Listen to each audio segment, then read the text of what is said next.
वंदे मातरम। नमस्कार, जय श्री राम। राहुल गांधी जी ने आज जो काम किया है वो अक्षम्य हो गया है। लोकसभा में आदरणीय नरेंद्र मोदी जी ने उन्हें बालक बुद्धि कहा, क्षमा कर दिया।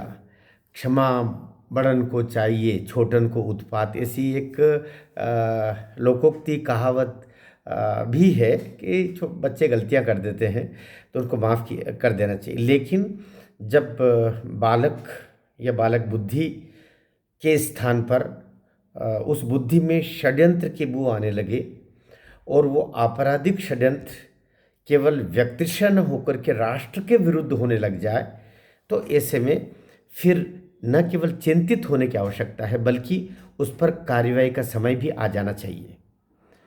राहुल जी ने बोला कि हम यानी कांग्रेस, और ये उन्होंने फोरम पर बोला है, अपने पार्टी के सीनियर सभी नेताओं को संबोधित करते हुए एक कार्यक्रम में बोला, पब्लिकली बोला है, अकेले भी नहीं बोला है, पब्लिकली बोला है कि इस समय कांग्रेस बीजेपी आरएसएस से नहीं लड़ रही है बल्कि हम इंडियन स्टेट से लड़ रहे हैं।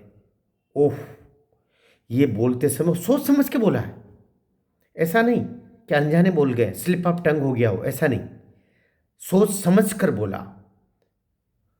ये अपने आप में इतना बड़ा आपराधिक कृत्य हो गया है कि स्टेज से उतरते ही उनकी गिरफ्तारी हो जानी चाहिए थी। ये विशुद्ध भारत की लोकतांत्रिक परंपराओं के साथ लोकतांत्रिक जनता, देशभक्त जनता और इस राष्ट्र के विरुद्ध खुला विद्रोह है, और इस विद्रोह में सब लोगों को शामिल करने का आह्वान भी है। लिहाजा इसमें देशद्रोह की धाराएं लगने के साथ में अविलंब गिरफ्तारी होनी चाहिए। अभी तक ये कार्य उन्होंने विदेश में रह के किया। आपको याद होगा कि वो जब ब्रिटेन गए थे तो वहाँ पर भी उन्होंने संबोधित करते हुए कहा था कि हमारे यहाँ अभी भारत में लोकतांत्रिक जो संस्थाएं हैं वो काम नहीं कर रही हैं, या कि भारत में लोकतंत्र असफल हो गया है, आशा इस तरीके से उसका निकाला गया था। ये बात, यह काम, ये व्यवहार, ये शब्दावली उन्होंने अमेरिका में जब गए तब भी किया। अभी तक तो विदेश में जा कर के वो सब कर रहे थे, और अन्य कोई देश होता तो जब वापस यहाँ लौट के आते ना तो उन्हें मुंह काला कर देते।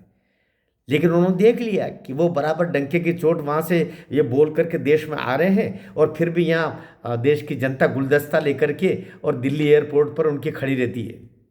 तो वो समझ गए कि अब विदेश नहीं, अब तो देश में उनके छाती पर पांव रख करके और इस देश का अपमान करेंगे।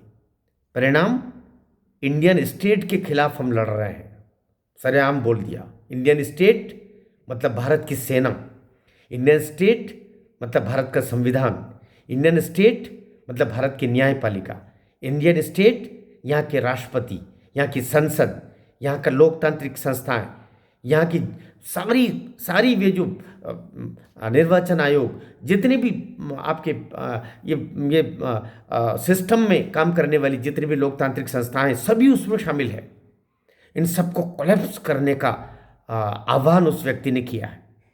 यह केवल हमारे देश की 75 वर्ष की जो आज़ादी की परंपराएं नहीं, उस समय जो देश की आज़ादी के लिए जिन्होंने अपने प्राण आहूत किए, उसमें ये गांधी का अपमान भी है, ये श्रद्धेय अंबेडकर जी का अपमान है, ये उनके संविधान का अपमान है, क्योंकि उन संविधान के खिलाफ ही वो भड़का रहा है। संसद के, इसका मतलब अफजल गुरु ने जो काम किया था कि अपने लोगों को संसद के अंदर भेज करके और वहाँ बम फोड़ने का प्रयास किया था, वो कार्य जो किया था वो, इसका मतलब राहुल गांधी जैसे लोग या कांग्रेस के इशारे पर किया गया था क्या? इसका मतलब तो ये हुआ कि पाकिस्तान जो भाषा बोल रहा है वो राहुल गांधी की भाषा है। इसका मतलब बांग्लादेश में इन दिनों जो यूनुस भाषा बोल रहा है वो राहुल गांधी की भाषा है। इसका मतलब ये हुआ कि दुनिया भर में जो डीप स्टेट काम कर रहा है भारत के खिलाफ, भारत की लोकतांत्रिक परंपराओं के खिलाफ, इस देश के विरुद्ध एक आंदोलन खड़ा हो जाए और यहाँ का पूरा सब कुछ नष्ट हो करके और तख्ता पलट हो जाए, ये जो षड्यंत्र डीप स्टेट के नाम पर दुनिया में जो अमेरिका से चल कर के और कई सारे देशों का उसमें अंदर ही अंदर डीप स्टेट भीतर ही भीतर षड्यंत्र चल रहे हैं, जिसका खुलेआम अभी जो सोरस ने जिसके लिए बोला था। तो ये तो इसका मतलब हुआ कि ये सब मिलकर के एक बहुत बड़ा काकस है। अलगाववादी जो माओइस्ट कर रहे हैं, जो जंगलों में बैठ करके जो कार्य भारत के लोकतंत्र के खिलाफ कर रहे हैं, वे भी तो इंडियन स्टेट के खिलाफ ही लड़ रहे हैं। माओवादी तो खुलेआम कहते हैं ना कि हम इंडियन स्टेट के खिलाफ लड़ रहे हैं। तो वो जो इंडियन स्टेट के खिलाफ लड़ रहे हैं, कांग्रेस ने और कांग्रेस के विपक्ष के नेता हैं इस समय, और शर्म आनी चाहिए। विपक्ष के नेता को, अभी तक विपक्ष का नेता हम बोल रहे हैं, उसको तुरंत वहाँ से उस पद से हटा करके और इनकी संसद सदस्यता समाप्त करके और उनकी गिरफ्तारी क्यों नहीं हो रही है? उसके बाद ही केवल भाषणबाजी हो रही है। ये तो नक्सलियों की जो भाषा है, अलगाववादियों की जो भाषा है, माओवादियों की जो भाषा है, यही तो मणिशंकर अय्यर की भाषा थी, ये जो चिदम्बरम की भाषा थी, यही जो नक्सलियों के पक्ष में कहीं दिग्विजय सिंह जी की भाषा थी। 100 दिग्विजय सिंह जी, 100 मणिशंकर अय्यर, 100 चिदम्बरम, 100 सोरस, ये 100 अलगाववादी एक साथ जैसे उनके शरीर में बैठ गए हैं राहुल गांधी चलते फिरते आतंकवादियों के रूप में दिखाई देने लगे हैं। उनके भीतर जो भाषा निकल के आ रही है, दिमाग में जो जहर पल गया है, वो बिल्कुल आतंकवादियों के दिल और दिमाग में जो जहर हो जाता है किसी राष्ट्र के विरुद्ध, अपने ही राष्ट्र के विरुद्ध, वैसा जहर राहुल गांधी के दिल में पनप गया है।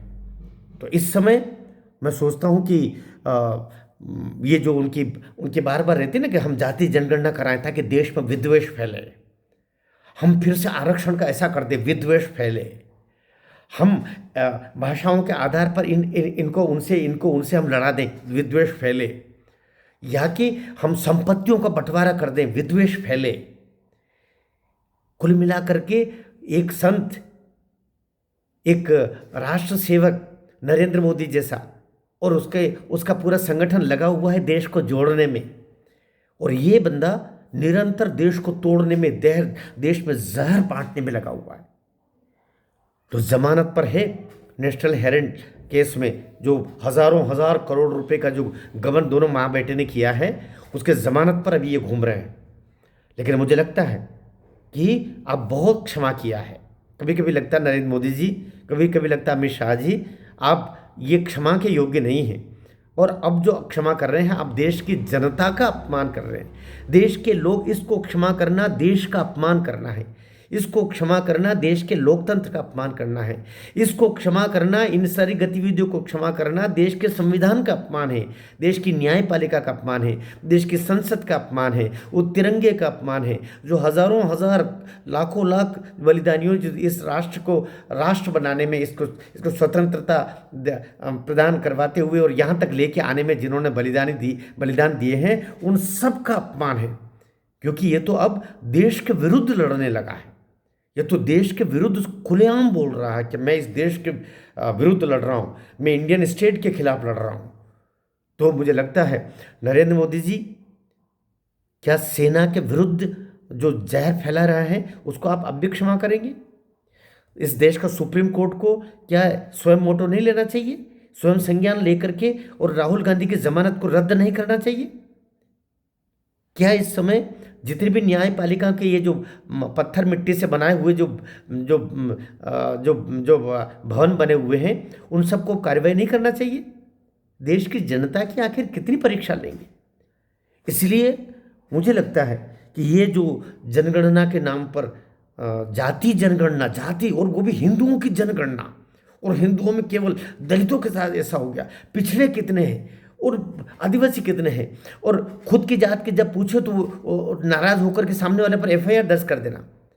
ये जो विदेशी डीप स्टेट के इशारे पर जो यहाँ पर एक किस्म से विद्रोह पैदा करवाने का जो षड्यंत्र है, ये षड्यंत्र आज राहुल गांधी के मुख जहरीली जिह्वा से निकल गया है।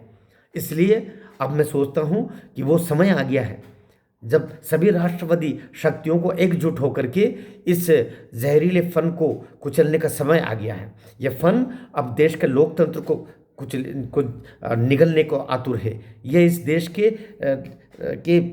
जो राष्ट्रभक्त ताकतें हैं उनको कहीं पीड़ा पहुंचा करके इस राष्ट्र को परतंत्रता में धकेलने के लिए ये आतुर है। ये इस देश को खंड खंड करने के लिए आतुर है।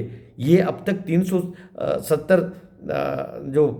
370 समाप्त हुई उस धारा का समर्थन ही नहीं कर रहा था, बल्कि अब तो लगता है कि खुलेआम, जैसे पाकिस्तान ने कहा कि 370 समाप्त होनी चाहिए, उस तरह ये कांग्रेस भी अभी जम्मू कश्मीर के चुनाव के समय पे इन्होंने भी उस को समाप्त करने का जो नेशनल कॉन्फ्रेंस ने जो बोला था, कांग्रेस ने भी उस समय सपोर्ट किया था। तो अब जितना जो राष्ट्रद्रोही रूप था कांग्रेस का वो बाहर चला आया है। इसलिए अब मुझे लगता है राहुल गांधी नहीं, एक चलता फिरता आतंकवादी है जो इस राष्ट्र को निगलने, इस राष्ट्र को विखंडित करने और इस राष्ट्र को कमज़ोर करते हुए इसको कहीं चीन के पाँवों में, अमेरिका के पाँवों में अशक्त बना करके डालने के लिए आतुर है।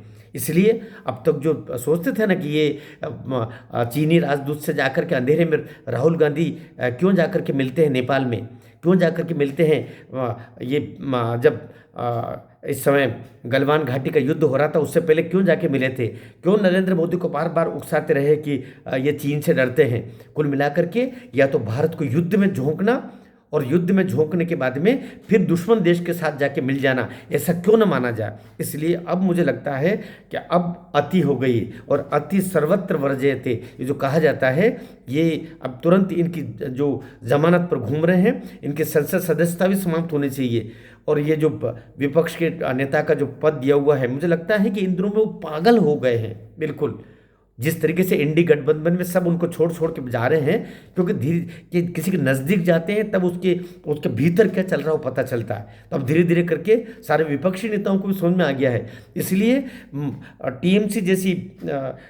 टीएमसी पार्टी और उसकी जो ममता दीदी ने अभी बांग्लादेश की सेना को और वहाँ के राष्ट्रपति को ललकार दिया कि तुम हम पर आक्रमण कर दोगे तो क्या हम क्या चूड़ियाँ पहन के बैठे हुए हैं। लेकिन कांग्रेस ने एक शब्द नहीं बोला वहाँ की यूनुस सरकार के खिलाफ या बांग्लादेश के खिलाफ। तो इनके अंदर राष्ट्रवाद है ही नहीं।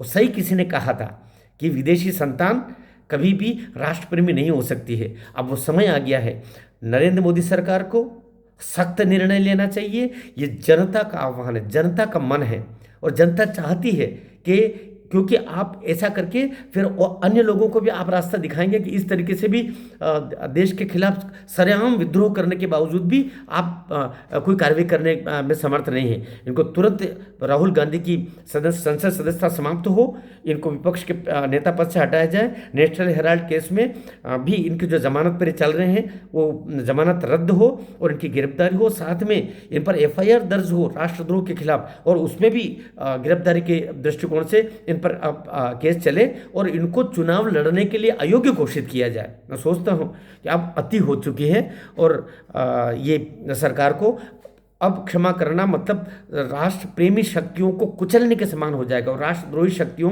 को फन को और आगे बढ़ाने जैसा हो जाएगा। अब समय आ गया है कि तुरंत इस पर कार्रवाई हो जानी चाहिए। ये कार्रवाई अब आप जितनी विलंब से करेंगे उतना ही जनता में सरकार के प्रति भी एक किस्म से चिंता पैदा हो जाएगी कि सरकार आखिर कार्रवाई क्यों नहीं कर रही है। भारत माता की जय।